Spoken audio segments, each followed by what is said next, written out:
Everyone can't be popular for the rest of their lives. कोई ना कोई तो आएगा, नया आएगा जो कि next generation को ज़्यादा अच्छा लगेगा, more popular होगा. Every day you learn something in front of the cameras. And to just say, I'll take a break for 3 years and then come back and assume that, you're going to be in the same position is a fallacy. Before the end credits of Pathaan rolled, Salman Khan and Shah Rukh Khan as Tiger and Pathaan were found casually talking about the industry and its future. This is January of 2023. The atmosphere prior to this movie releasing was inundated with Bollywood movies failing at the box office. A highly anticipated movie like Brahmastra did average business compared to the investments financially, and the highest grossers included the likes of Drishyam 2, Kashmir Files, Bhool Bhulaiya 2 and Gangubai Kathiawadi. These were the handful of hits in a calendar year, the Hindi audience getting tired of remakes, with star-led movies like Vikram Vedha and Lal Singh Chadda terribly tanking. The same year had Telugu projects like RRR and Kartikeya 2 doing really well in the Hindi market, Kannada projects like KGF Chapter 2 and Kantara doing brilliantly, and Tamil projects like Ponniyin Selvan and Vikram doing extremely well from a pan-India perspective, that everyone assumed the tide was shifting. Hindi cinema was as bleak as one could imagine. This, coupled with the debate at that point of time, fueled at least online with the boycott Bollywood movement, did not even consider the prospect of new stars being produced. It had created condolence messages already announcing the death of an industry. So when Pathaan with SRK and Salman's cameo did the unprecedented box office business that it did and presented a conversation in the end with the two stars who have given decades of hits to the industry, stating, "हमें ही करना पड़ेगा भाई, देश का सवाल है, बच्चों पे नहीं छोड़ सकते," you believed it then. The reason why I provide context to all of you of where we were versus where we are today is because the most convenient thing in an argument is the luxury of retrospect. When the Hindi film industry was in the mud, absolutely getting beaten left, right and center by every other industry, and one hope of a blockbuster genuinely emerged, you really thought it is the 90s stars of Hindi cinema that can bring life to an industry that was barely staying afloat. However, when the question arises of the statement, "Bachcho pe nahi chhod sakte," I believe this statement has aged like milk because of what Amitabh Bachchan stated about stardom in the introduction. This is true for relevance in the Hindi film industry specifically. Stardom in Hindi cinema is transient and hugely dependent on one thing: success. I think you realize as you spend more time in this medium, and maybe it's true for many, and this is what we do, so this is what we understand. It's driven by success. It's not driven by excellence. It's not driven by achievement. It's just essentially, primarily driven by success. And nobody knows what success is and how to get it.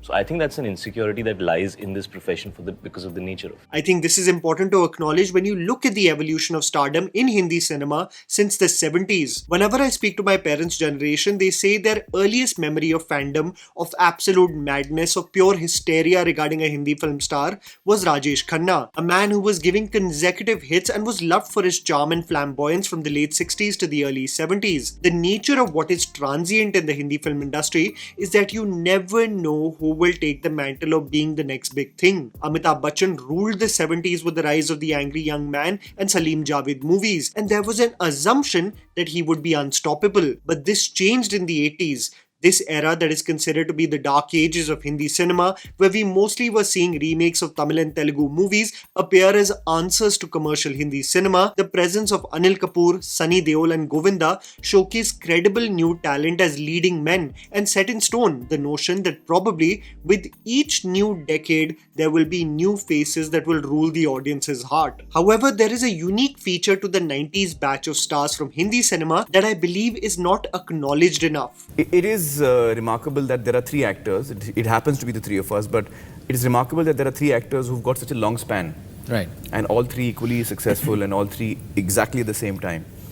It's not very common. If you were to consider the late 80s to the early 90s, where the likes of Amir Khan, Salman Khan, Shah Rukh Khan, Ajay Devgan and Akshay Kumar were launched as leading men, the unique feature of these stars is they are still, after close to 3 decades, still relevant, still working as leading men, and still, with the right project, can command a unique hold at the box office. There is still, for the most part, a connection with the theatre-going audience that has not fully gone, despite the likes of Hrithik Roshan, Shahid Kapoor, Ranbir, Ranveer Singh, Vicky Kaushal, Varun Dhawan, Rajkumar Rao and Ayushmann Khurrana, actively working in the Hindi film industry as leading men. Why I think the arrogance of assuming that this will last forever is naive from the older generation of actors is because nothing lasts forever. Okay, I don't I change know, my career with I- either of I them know. because they've had failures in their career. Your Never had a answers. failure. Your answers. Oh, that's a good You answer. see? Who knew that after the success of Pathaan, that in the same year, Sunny Deol would have a blockbuster with Gadar 2. The callback value of an iconic IP is one thing, but Deol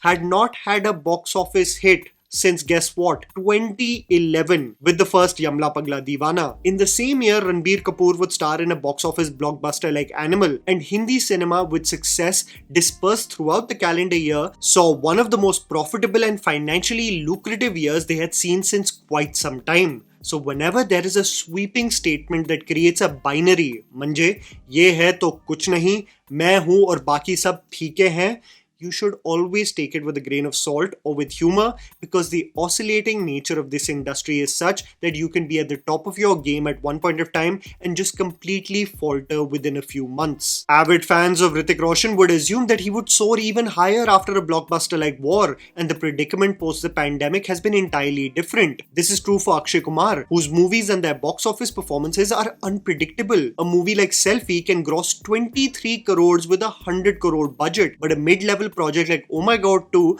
could become a massive hit. Ajay Devgan can have a 200 crore blockbuster with Shaitan, and in the same year have a project like Auron Mein Kahan Dum Tha that grosses in its lifetime run around 12 crores. This makes me go back to what Siddharth Roy Kapoor once said when everyone was discussing what is stardom. Mind you, this is prior to the pandemic. What is star power? What they bring you in on your opening day. Right. Which was Thugs 50 had the crores. biggest opening day of all time in Indian cinema. Yeah.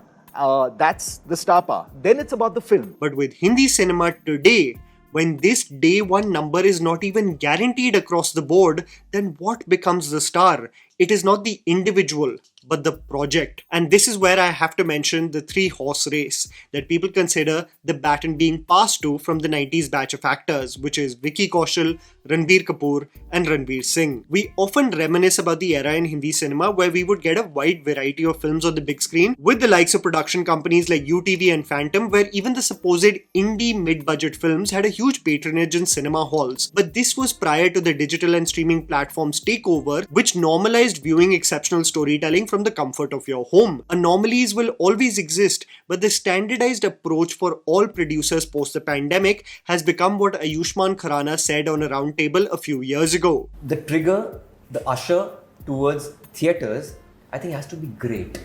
Good is not good enough. नहीं तो OTT पे देख लेंगे. This is something every actor who is even being discussed as a star has realized too in the current market, and they are hell-bent on making sure that their filmography is something that people mark in their calendar years. This is what the likes of Ranbir Kapoor, Ranveer Singh and Vicky Kaushal specifically have decided now. The same Vicky Kaushal who did Zara Hatke Zara Bachke and Govinda Naam Mera, the same Ranveer Singh who did Lutera, Jayesh Bhai Jordar, the same Ranbir Kapoor who did Rocket Singh and Barfi will think 10 times before signing such projects. I know I have to be an optimist, but it is the harsh truth. Now the premise, the scale, the director involved and the investment associated with the projects has to be something that stands out from the plethora of content available. Ranveer Singh's upcoming project Pralay, Ranbir Kapoor's slate with Ramayan, Love and War and Animal Park, and Vicky Kaushal's with Mahavatar after Love and War prove precisely that. You have to remember why these three are making these decisions. It's because the obituaries written after a flop in Hindi cinema are dramatic, announcing like it is endgame versus how the audience reacts to failures in the other industries, especially with stars. Think about the Telugu and Malayalam film industry stars specifically. A Ram Charan can appear in back-to-back failures after RRR in the form of Acharya and Game Changer, but the audience is equally hyped for his upcoming movie Peddi. The failure of movies do not translate into articles being written about Ram Charan's stardom being over. Devara with Junior NTR becomes an average grosser and War 2 becomes a disaster, but the NTR project with Prashant Neel will still command a hype that will be unprecedented. The case of Prabhas is the most unique of the list of stars.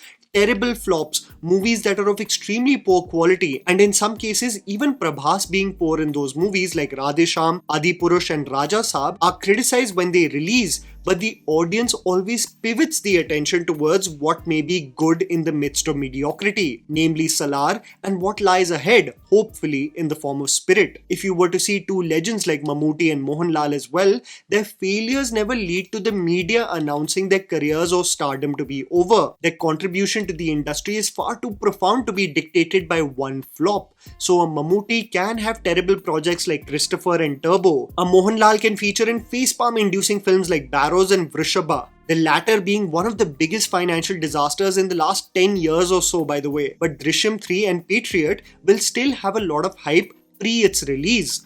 A flop, especially pertaining to stars who have given years of fond memories at the movies, do not act as a final nail in the coffin. It's a mere blip in the long journey. Aamir Khan has proven that something with earnestness can garner an audience, but his endeavors as a producer and the brief cameos have left more to be desired. He may have the ability to adapt to do character roles and supporting characters in movies, much like how Amitabh Bachchan, Rishi Kapoor and Anil Kapoor pivoted, but I guess only time will tell. I, however, know one thing very well. Something with certainty, that Shah Rukh Khan and Salman Khan will go the Rajnikant route of being the lead hero who kicks ass till their last breath. Now this can be packaged really well, like it was for Mohanlal in Tudurum, be it like Mammootty in Bhishma Parvam, like it was for Kamal Hassan in Vikram, but there is a point where it won't work. And the audience would urge the stars to evolve. While SRK is trying to formulate an action entertainer in the form of King with most of the industry cast in the film, it may be early days to judge this movie. But I hope it isn't an extension of the CGI slop the audience right now has developed an aversion towards, especially after the grounded action they have celebrated in packed theatres just a month ago with Dhurandhar. But Salman Khan's predicament is extremely concerning. Post the pandemic, Salman Khan is only featured in terrible to mediocre films. Even what was considered to be a guaranteed no-fail zone in the form of Tiger ended up being just an average grosser. With Kisi Ka Bhai Kisi Ki Jaan and Sikandar terribly tanking, all the eyes were on Battle of Galwan, on whether this project can provide some respite in Salman Khan's career in this downward slope of sorts. And what this movie is dealing with is probably something you may have not seen in years in the industry. We are seeing movies getting banned, but this is a different case altogether. A movie based on recorded history, a conflict that happened in front of everyone's eyes, is being instructed by sources based on an article by Bollywood Hungama from official channels to not mention the word China in its entirety. A conflict with China is not allowed to mention the word China? This has presumably led to the makers of the movie heavily altering the film, not only changing its title from Battle of Galwan to Mathrubhumi, but reshooting 40% of the film. The result that you see of essentially a war movie now just releasing marketing material with romantic numbers is all due to the several changes the makers have been instructed to employ. I am not at all insinuating as if the movie was going to be a masterpiece otherwise, but it's absolutely baffling to me on how the makers of movies now have to be on their toes regarding the transient nature of global geopolitics, because a country could be our enemy in 1 year but in the next our ally. So just like YouTube videos where movie topics become irrelevant within a few days, even movie ideas become irrelevant within a few months. We have gone from boycotting Chinese apps and products just a few years ago to not being allowed to name them in a conflict that happened just a few years ago. This is not even the most concerning part, because I anyway had my doubts on Battle of Galwan's quality, but it was rumored that Salman would be doing his next project with Raj and DK, a collaboration I was so excited about, presumably about a retired disgruntled superhero past his prime. It made me assume that it will have the self-awareness and zany humor we all love about Raj and DK's filmography. But Salman's next project after Mathrubhumi is with the director of Varis, and I can't help but exclaim just one thing on how it feels to be an optimist regarding Salman Khan's film choices at this point. Brother, it's not a joke, brother. While I conclude by mentioning the frustrating nature of Salman Khan's choices, I know it is in the hands of someone as popular as Salman Khan only to change his box office fate. It just takes the right project and genuinely for the actor like him to simply give a that can change the trajectory of his career. The likes of Ranveer, Ranbir and Vicky are the ones commanding the big projects that will have us hyped for months and years to come, I'm sure. But the important point to understand with the 90s batch of stars is that they can never be fully discarded as having lost their stardom, because they always will have a banger that can come out of nowhere and prove to you that they've still got it. Again, I say this to you. Anyone who makes sweeping statements in binaries that the Khan stardom is over, that the 90s batch are old and irrelevant, that they can never come back, it's simply naive and not acknowledging the unexpected nature of the industry that can throw curveballs at you with that one right project that you least expected. Stardom is transient, but goodwill lasts a lifetime. And that was the video, guys. Write down in the comments below what you think about this concept of stardom. Please don't forget to follow me on Instagram. The handle's right in front of you. Follow me at JammyPants4. Also, please support us by smashing the like button and subscribing to our channel for weekly content ahead. Thank you for watching.